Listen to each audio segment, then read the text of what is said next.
Hello नमस्कार दोस्तों, दिल्ली के प्रादेशिक समाचार के स्टूडियो में आप सभी का बहुत बहुत स्वागत है। दोस्तों यहाँ पर आपको देखने को मिलेगा दिल्ली से जुड़ी सारी बड़ी खबरें, मुख्य समाचार, ब्रेकिंग न्यूज अपडेट के रूप में, इसलिए वीडियो को शुरू से अंत तक जरूर देखिएगा। दोस्तों वीडियो को प्यारा सा लाइक और चैनल को सब्सक्राइब जरूर कर लीजिएगा ताकि दिल्ली से जुड़े कोई भी खबरें छूटे ना पाए। चलिए दोस्तों टाइम वेस्ट न करते आगे बढ़ते हैं खबर की ओर। प्राइवेट एयरलाइन और एयरपोर्ट अथॉरिटी ऑफ इंडिया में नौकरी दिलाने के नाम पर जालसाजी, जॉब रैकेट गैंग के 3 ठग गिरफ्तार। जी दरअसल आपको बता दें, दिल्ली स्थित इंदिरा गांधी एयरपोर्ट पुलिस ने एक ऐसे जॉब रैकेट गिरोह का भंडाफोड़ किया है जो निजी एयरलाइंस और एयरपोर्ट अथॉरिटी ऑफ इंडिया में नौकरी लगवाने के नाम पर मोटी रकम ऐंठ रहे थे।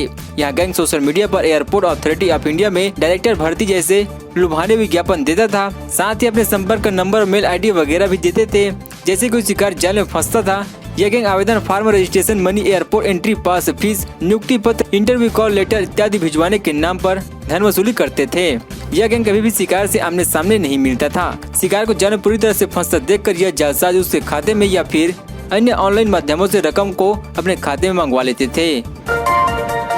ऑक्सीजन, राशन किट और मेडिकल उपकरण की मदद के लिए दिल्ली सरकार ने महिंद्रा ग्रुप को कहा थैंक यू। जी दरअसल आपको बता दें, राष्ट्रीय राजधानी दिल्ली में कोरोना से लड़ने में मदद करने के लिए राज्य सरकार ने महिंद्रा ग्रुप का धन्यवाद किया है। दिल्ली के मुख्यमंत्री अरविंद केजरीवाल ने शुक्रवार को ट्वीट कर कहा है कि कोरोना के वक्त महिंद्रा ग्रुप की ओर से दिल्ली को सूखे राशन किट, ऑक्सीजन सिलेंडर, चिकित्सा उपकरण दिए गए। उन्होंने कहा कि इनके लिए उनकी सरकार महिंद्रा ग्रुप का धन्यवाद करती है। वहीं राष्ट्रीय राजधानी दिल्ली में कोविड-19 के कारण 10 और मौतें हुई है।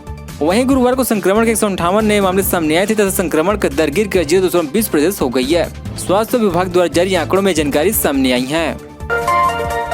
नोएडा के मेट्रो रेल कॉर्पोरेशन की बिल्डिंग में लगी भीषण आग, फायर ब्रिगेड की आधा दर्जन गाड़ियां मौके पर मौजूद। दरअसल आपको बता दें, दिल्ली से सटे नोएडा के सेक्टर 29 स्थित नोएडा मेट्रो रेल निगम के भवन में आग लगने की खबर सामने आई है। मौके पर आधा दर्जन फायर ब्रिगेड की गाड़ियां मौजूद है। दमकल विभाग की टीम ने फिलहाल आग पर काबू पा लिया है और कूलिंग का काम जारी है। गौतम बुद्ध नगर पुलिस की ओर से बताया गया कि थाना सेक्टर 20 क्षेत्र अंतर्गत सेक्टर 29 में स्थित शॉपिंग कॉम्प्लेक्स में आग लगने की सूचना पर पुलिस द्वारा फायर ब्रिगेड की गाड़ियों की मदद से आग को बुझाने का प्रयास किया गया। फिलहाल 6 फायर ब्रिगेड की गाड़ियां सहित और चौके पर भारी मया पुलिस बल मौके पर मौजूद है। धुआं निकलना फिर आग की लपटें दूर दूर तक दिखाई देने लगी। बाबा का ढाबा के मालिक कांता प्रसाद ने की सुसाइड की कोशिश, दिल्ली के सफदरजंग अस्पताल में भर्ती। दरअसल आपको बता दें, दिल्ली के मालवीय नगर में बाबा का ढाबा चलाने वाले कांता प्रसाद ने सुसाइड की कोशिश की है। खबर के मुताबिक बाबा ने गुरुवार देर रात नींद की गोलियां खाकर जान देने की कोशिश की है। बताया जा रहा है कि बाबा ने पहले तो खूब शराब पी, उसके बाद नींद की गोलियां खा ली।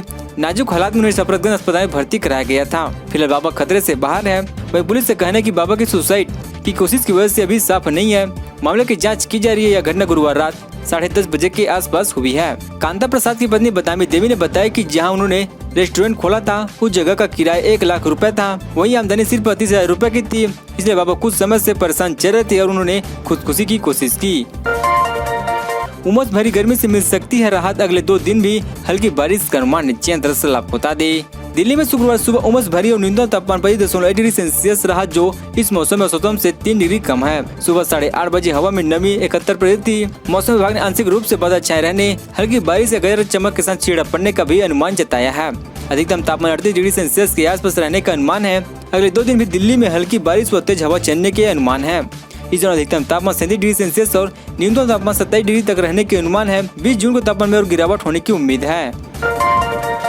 बाजार में कोरोना नियमों के उल्लंघन पर दिल्ली हाई कोर्ट सख्त, कहा कड़े उपाय करे नहीं तो आएगी तीसरी लहर, सरकार से मांगी स्टेट रिपोर्ट। दरअसल आपको बता दें, कोरोना महामारी के बीच दिल्ली के बाजारों में नियमों के उल्लंघन पर दिल्ली हाई कोर्ट ने सख्त रुख किया है। कोर्ट ने व्हाट्सएप पर जारी की गई कुछ तस्वीरों को देखकर मामले पर स्वतः संज्ञान लेते हुए दिल्ली सरकार से स्टेट रिपोर्ट तलब की है।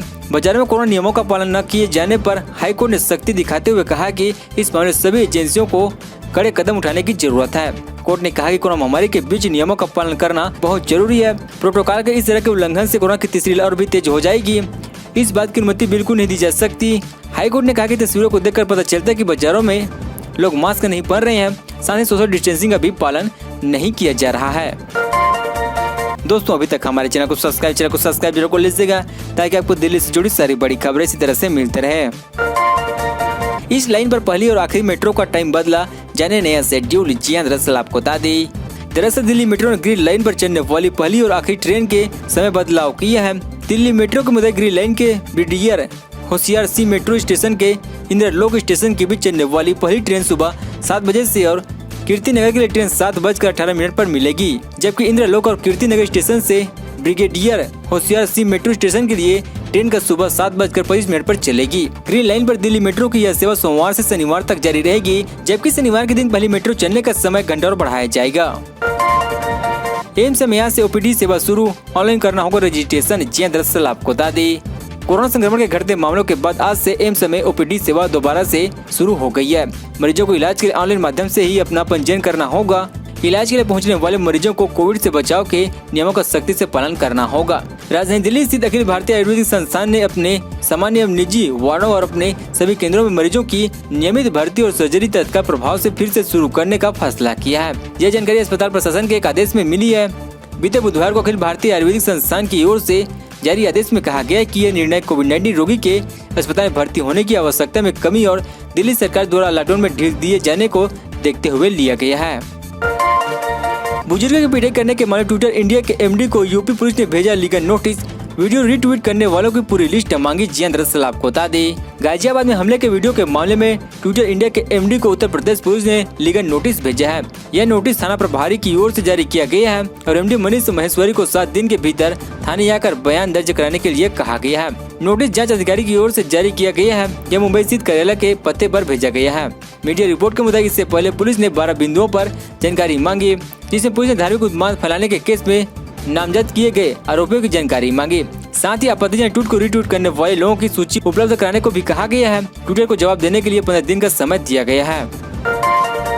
जमानत पर बाहर आकर बोले देवांगन, आसिफ और नताशा से हमें जेल की धमकी देकर नहीं डरा पाएंगे। जी दरअसल आपको बता दें, उत्तर पूर्वी दिल्ली दंगों के मामले कथित साजिश के आरोप में गिरफ्तार छात्र कार्यकर्ता नताशा नरवाल, देवांगन कालिता और आसिफ इकबाल तन्हा गुरुवार शाम तिहाड़ जेल से रिहा कर दिए गए हैं और उन्हें अपना संघर्ष जारी रखने का संकल्प लिया है।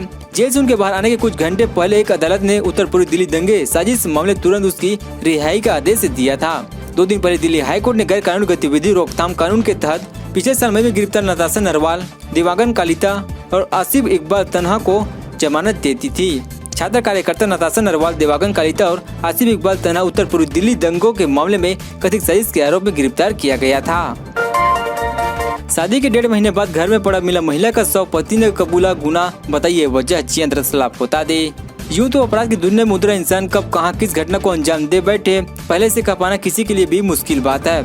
हाँ, दिल्ली पुलिस गुरुवार को पूरे दिन एक नवविवाहित के कत्ल की गुत्थी जरूर सुलझाने में जुटी रही। घटना भी ऐसी के इलाके में जिसने सुना वही हैरत में रह गया। जिस बहू के आने पर चंद दिन पहले पड़ोसी ने लड़के वालों को घर पहुंचकर बधाई दी थी, लोग घर गली में परंपरा मात देखकर आज कुछ नहीं बोल पा रहे हैं।